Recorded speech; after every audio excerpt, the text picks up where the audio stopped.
Good morning. You're listening to another segment of the 54665 podcast. All things local, all things rural economic development, and all things Viroqua. This morning, we have with us a very special guest, a very specialized guest even. And we are going to talk to Mr. Joe.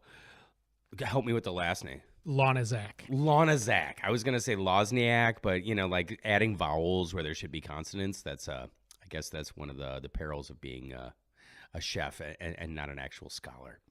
We could get technical. And in Poland, I understand it's Lawniczak. Lawniczak.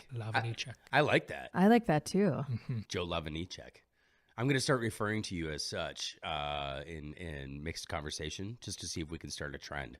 I've been called Joe Laundromat, Joe Lawnmower. So. Whatever works. So, Joe, tell us a little bit about yourself. Sure.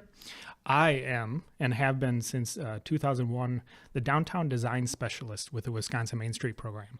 So I have the lucky task of working with property owners, building owners, business owners, in helping them to take a look at their buildings, maybe make some physical improvements, accessibility improvements, things like that really help to not only improve the image of downtown, but can also help with their businesses, with their rentals, things like that. Kind of the visual aspect of downtown that affects the decisions that people make. Great. That's awesome. It's such an important piece of everything that happens. So I'm so grateful for Joe as a resource. Yeah, absolutely. And I think this topic is one of those things that people who are going into business, right? You have an entrepreneur who's considering, they've got this vision, they've got a business plan, they've got something that they really want to try and do. So they decide to acquire in a building in maybe a rural town or even a city. And then you start going through the modification process. Where do you usually come in, at what point? Sure. I am typically in the very beginning. They will say in Viroqua, a property owner within the Main Street boundaries of Viroqua's district will talk to Nora and say, I have some questions on what I could do, what I might not be able to do. And so Nora will contact me and I will provide a kind of a schematic drawing of what could be done. I typically deal with the exterior, so I'm not always working with floor plans and things like that. But it is always a lot of times nice to take a look at, what they might have. Maybe they are taking a residential space, turning it to commercial, or taking a commercial space, turning it into either residential or another type of commercial. So with that, it brings some, code issues that they're probably going to have to deal with. And really my role is to get the ball rolling. If it's a really complex project, they're probably going to have to go to a local architect anyway. But I think what I do is I save them a lot of headache in the initial review process and the initial design process. Yeah. I just a war story, if you will. Bought a building adjacent to the cafe in the plans to expand the cafe. And completely naive about what that would look like. Got into the project, got the building, demoed the walls out, had a building permit pulled, and then an inspector came in and said, "You know what? I'm not going to touch this thing. This is a state project." From that point forward, we put $13,000 into architectural renderings. Now, that was completely separate from the building costs, completely separate from everything else. So I would say that any forward thinking that you can get when you're about to start a project, and if it's calling Nora or calling Joe or calling your local Main Street office and having them reach out to Joe, is worth its weight in gold, literally. Because any insight, once you get into the process, it's so overwhelming and daunting because most people don't understand the liability as you would, correct? Correct. Yeah. That can of worms. Exactly. So, that's a big educational process. Mm-hmm. Well, and not only that, I think it's really important to note that these drawings are pretty fantastic. Yeah. So, Joe, I don't think is giving himself enough credit. These are very professional renderings that give you a really good sense of best ways to move forward on a design that work in the district where you are occupying as a business. So, Yep. Yeah. I'm blushing. Oh, great. So tell us a little bit, what are ADA requirements exactly? I mean, Sure. Now, I'm going to start out by saying that there's kind of a lot of misconceptions about what ADA requirements are. ADA is actually a civil rights law. I think that people don't know that. They think of it as, the elevators and the ramps and the things like that. But back in as early as 1968, they created the Architectural Barriers Act, which focused on federal buildings, making sure that buildings would be accessible for people with wheelchairs, canes, walkers, also the blind and the deaf, hearing impaired and speech impaired. But it's also focuses on things from a discriminatory standpoint too. So it's not all just building related, where most people think it is. So I mentioned 1968. That's when the Architectural Barriers Act was created. Then in 1990, they expanded that into the Americans with Disabilities Act, and they separated that into two segments. One is Title II, which deals with other government buildings like city halls, village halls, county, statewide buildings. And then Title III are the ones that most people focus on, and that is public accommodations, commercial structures, so things like theaters and retail spaces, restaurants, all things like that. So then that was in 1990. Then in 1991, they created the guidelines for the ADA, and those were illustrated. They showed ramp dimensions and elevator dimensions and door widths and restroom configurations and things like that. Then in 2004 and 2010, there were updates to that. So it's really important that anytime someone's going to look up those guidelines, they're called ADAG, ADA Accessibility Guidelines. And so make sure to look up the 2010 anytime you're looking online. And it's not just for renovation. I think that's one of the biggest misconceptions, is when you're dealing with existing buildings. Since 1990, property owners have been required to make improvements whenever they can, whenever it's readily achievable, both financially and time-wise, to make those improvements whenever they can. That's interesting, because I'd always been under the perception that it was once you touched a building, right? Any construction project that starts, you are then required to make it ADA compliant. Now, in some regards, that is true, but the readily achievable part that I mentioned means that you do not need to be doing a renovation project to be required to make improvements whenever you can. Sure. Well, like what are the most common access issues then? Sure. I think probably the biggest one is access to the building. So a lot of buildings built downtown are, they have 1 or 2 or 3 stairs into the entrance. That's not going to work for someone with a wheelchair or a cane or things like that. Then once you get into the building, having an accessible route in and through the building to the restrooms, to the public spaces and things like that. Door widths, and then upper levels are a big thing with accessibility on when you might need an elevator, when you might not. So those are probably the most. But then a couple things that don't get talked about a lot are simple things. Aisle widths in retail stores. The heights of merchandise. Maybe the merchandise is so high that someone in a wheelchair couldn't reach it. Doorknobs. Most people struggle, or with disabilities might struggle with a regular round doorknob. So having lever handles, that's a pretty common one.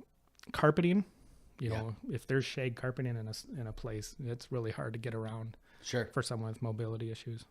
And then even things like if you have spaces outside, parking spaces for someone with a disability, make sure that there's not shopping carts in there all the time, or that there's not piles of snow in them. Yeah.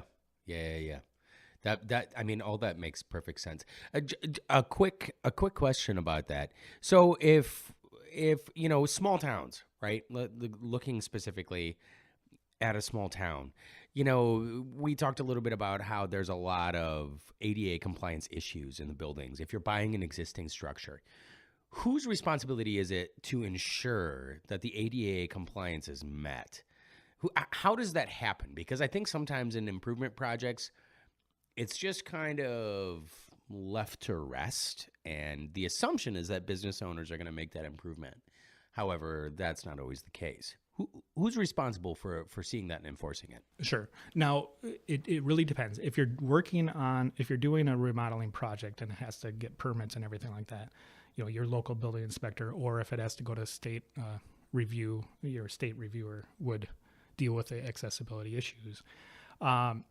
If you are just making improvements, typically what happens is there is no one out there in the federal government that's going to, you know, visit each business and say, this does not meet code, this does not meet code. It's all based on complaint driven. Sure. I could go into detail right now about what's called a ADA checklist for existing buildings. Mm-hmm. That's probably the biggest thing that a property owner can do. And it's available online. Okay. Make sure you get the 2010 version. It's called, again, the ADA guideline for accessible, or checklist, ADA checklist for accessible buildings and existing buildings. Mm-hmm. And what that does is it goes through and illustrates all of the fairly common things that a property owner and a business owner can do to make their business and their building accessible.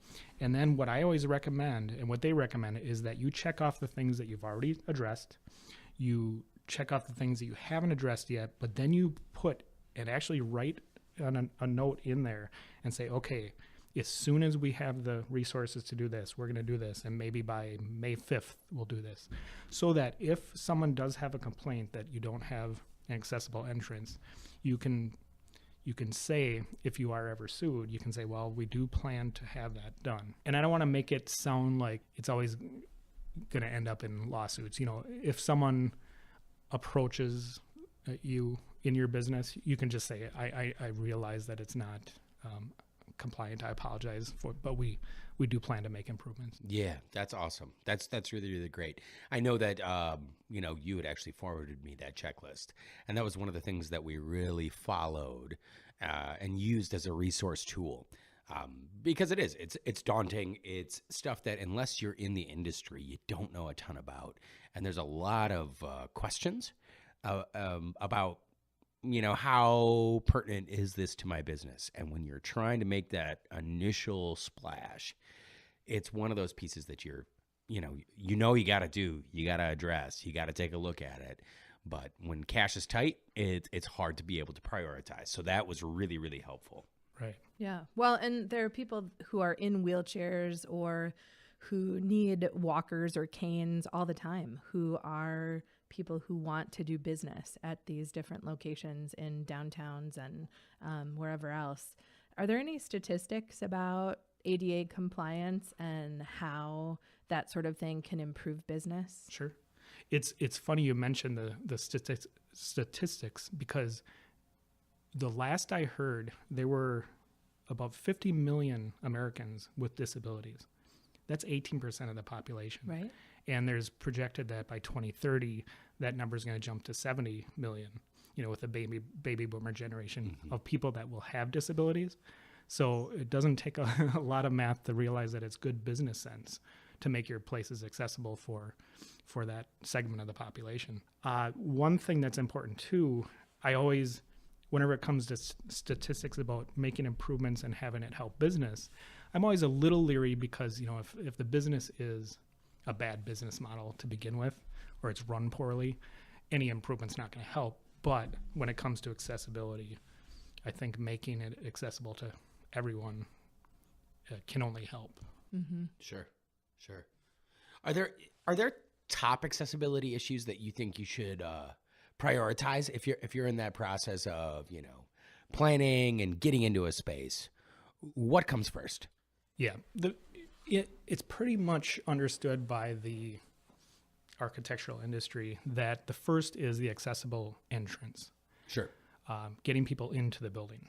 Once they are into the building, then the accessible route to the public spaces, to the restrooms and things like that. Then after that, it would probably be the restrooms themselves, making them accessible.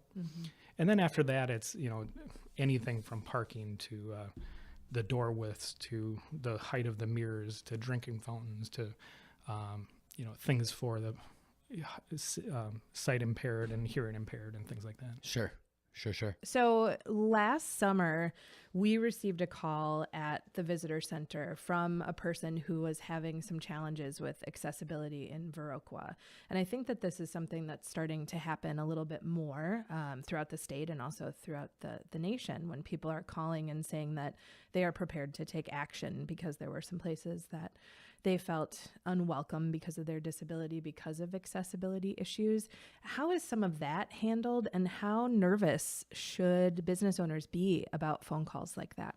Yeah, it's unfortunate that it comes to that sometimes. I'm a big advocate of accessibility, but back about 10 years ago, there was a big push by some, suing as many people as possible, and that's not going to improve the perception that some people have. I think it's better to talk to the property owner, the business owner directly, and just say, I noticed that I have this issue with your building. Do you have plans to, make improvements? If that property owner or business owner then, gets belligerent and says, no, get out of my store, then I think then you can maybe talk to some legal authorities. But in most cases, I think people will be sensitive to it.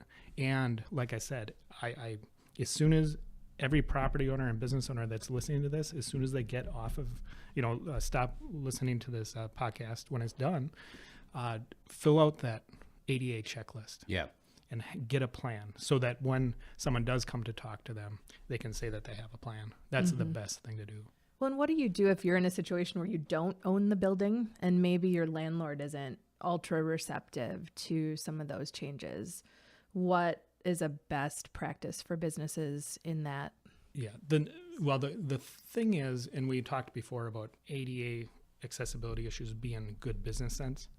It's also the law.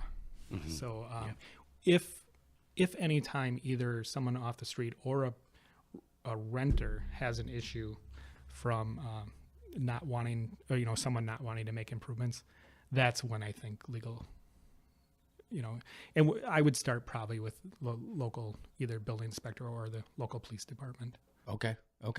That's good to know. I mean, I think that sometimes gets overlooked, specifically in the negotiating process when we're talking about, you're going to put a business into a rented space. There are ADA issues. I think that is, it's a real issue. It's one that's definitely worth consideration, but it's also one that, the owner of the building has to be aware. It can't just go on like it's been going on for years and years and years. You have to make at least a good faith effort to get these buildings up to code and up to speed. Ignorance of the law is no excuse. That's right. I found that out the hard way a few times. Okay. We want examples. You want examples, right? Exactly. I guess like the other part too, small towns, right? Here in the Qua, in the 54665, we are a historic Main Street, right? Back in the late 1800s, this idea of making things accessible to all was definitely not present when, the original settlers were building up something, say the Fortney Hotel, this beautiful grand space right downtown that is in need of renovation. But at the same time, like, to do anything, you're going to have to make some changes, and ADA, changes are going to be a huge piece of that renovation. What does that look like? I mean, are there special guidelines for situations like that? Can you speak to that? Yeah. Now, the nice thing is ADA deals with both existing and historic buildings. So I think a common misconception is that only if you have a historic building can you get around some of the code requirements. But I'm going to preface what I'm going to say by saying that any new work that you do has to comply. Okay. So you can't, for instance, if you're going to put a ramp in, you can't make it 45-degree angle, because that's just, you might as well not have a ramp. Right. So any new work that you do has to comply. But the good thing is when you're dealing with an existing building, there are a couple things that help. And the drafters of ADA back in 1990 knew that there was no way, because, 85% of the buildings in America are existing, there's no way that you could make every single building accessible. They just knew that they wanted to make a more accessible country, I guess. Sure. Mm-hmm. So one of the biggest things is what's called first of all, structural infeasibility. And that says that if by doing this improvement, it will destroy either a structural or historic aspect of the building that gives it its integrity, either structural integrity or historic, you can kind of get around and not do that, or find alternate ways to do it. Another thing might be there's no way that you could make your front entrance accessible, you could maybe take a look at the rear entrance and put that in the alley side. Sure. Now, the biggest thing that existing building owners have is what's called a 20% disproportionality rule. And what that says is that if you're doing a renovation, you only have to spend you have to spend 20% of the total renovation cost on accessibility improvements. So if you're spending $100,000 on the building, you then also have to spend $20,000 on accessibility. Now, where that's important is, say, technically by code, you would need an elevator in the renovation. If that elevator would cost more than 20%, you don't need to install the elevator, but instead you have to spend up to 20% on other improvements. Sure. Okay, that makes sense. I mean, I can see that. You said one thing that I wanted to ask a question on. You said that if it was historically significant in that process, who determines historical significance? Essentially, it would be the State Historical Society, the Wisconsin Historical Society would do a review, historic structures review type of thing. So. Sure. Awesome. Some of these costs that we're talking about, especially for really small businesses that are just starting, $100,000 and then an additional $20,000. There's so many family-run businesses that even a $20,000 cost seems really prohibitive. What are some of the easiest things in order to be in compliance and least expensive, potentially, that some of these businesses could tackle first? I would definitely say taking a look at the accessible entrance. That's not always going to be a low-cost item, but yeah, if you can't get someone in your store. But when you take a look at something like that, if there's no way that you can do it, there are alternate things that you could do. You could provide curb service. You could provide home delivery. Say you're an accounting office downtown.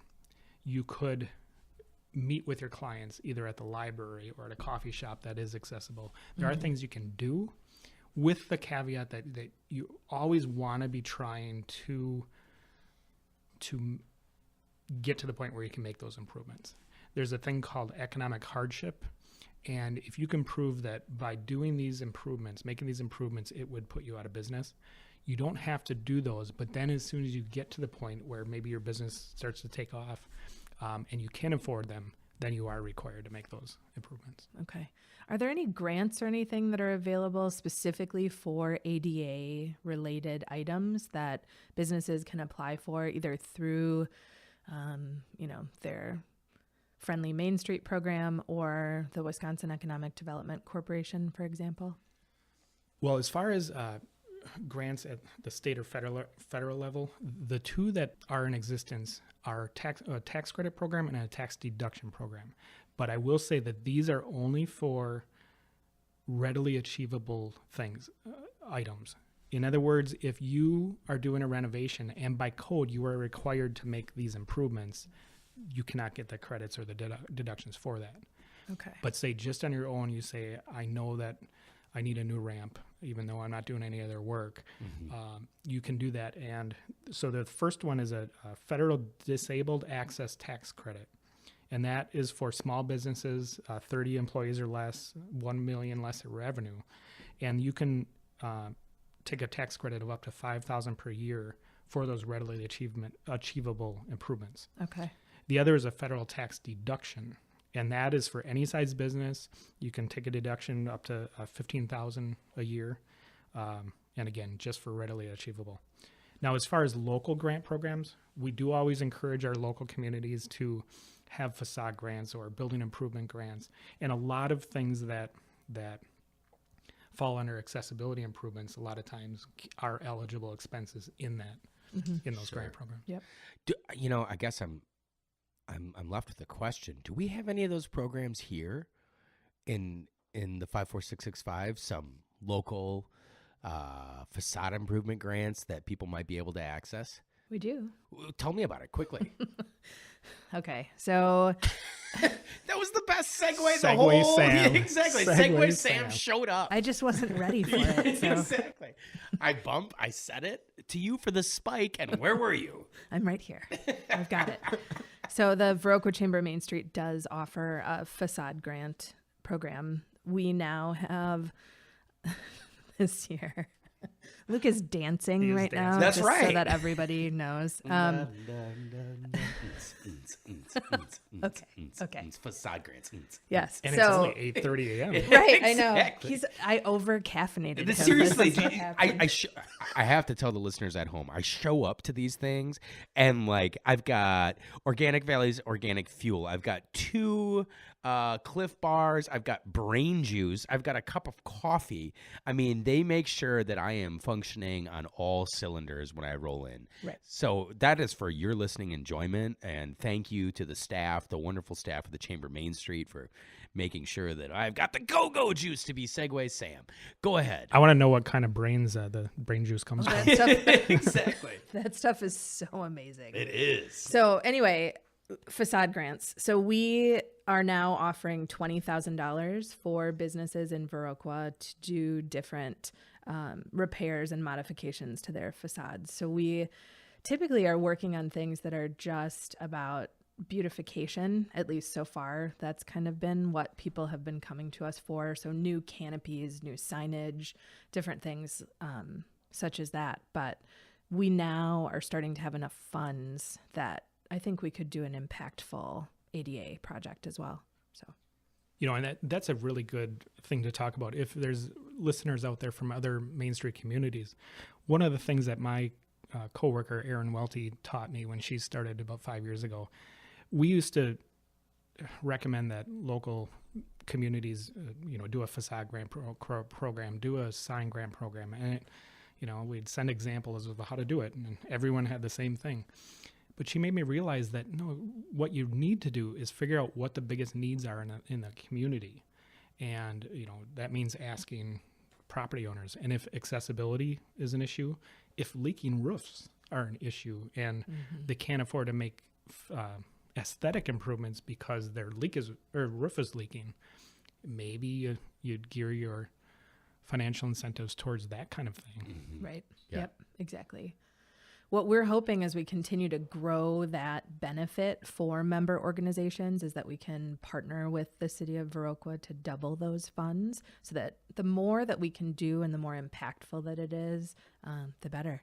Mr. Segway, do you have anything else? No, Joe, is there anything else you'd like to share with the listeners this morning? Is there something that you think we missed, or that my Segway probably just monster trucked? I think we touched on all of the things. The biggest thing, I'm going to say it again, is that since 1990, property owners and business owners were required to make readily achievable things. So it's not just focused on whether you're doing an improvement. And then filling out that ADA checklist. One thing that maybe we didn't discuss is training staff.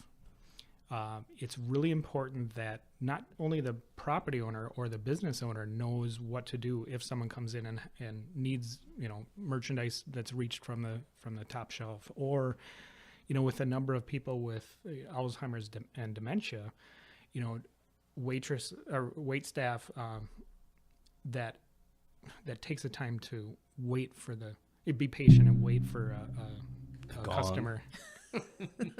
We keep that on. We keep that on. Just keep it all in schedule here. Yes. I think that is really important, training staff for how to react to those situations. And I know that even at the visitor center, we've had to provide curbside service before to folks that were not able to access our building. So we take them maps, we take them whatever it is that they need in order to enjoy themselves while they're in Viroqua. So I think training staff to be able to deal with those things is really important. And one good way to do that, a really easy way, is to go to ada.gov, and there is a publication called A Primer for Small Businesses. And there is also, and this would be a great one for training staff, it's called A Step-by-Step Guide to Reaching Out to Customers. Again, available on ada.gov. Very, very good training. And I would say any new staff should be required to read that before day one. Awesome. Yeah. That's good. That's good a information. wonderful tip. So we have the checklist that's online. We have the training resources that are online. Joe, if someone needed to get a hold of you, if they had questions, and they maybe they have questions as to whether their community participates in the Main Street, who might they best direct a question at, or how might they best reach out to you? If they know that they are within a Main Street district, the best thing is to contact a local director. So in Viroqua, it's Nora. Sure. In other communities, we have 34 in the state right now, all different size communities. So contacting the director is probably the best.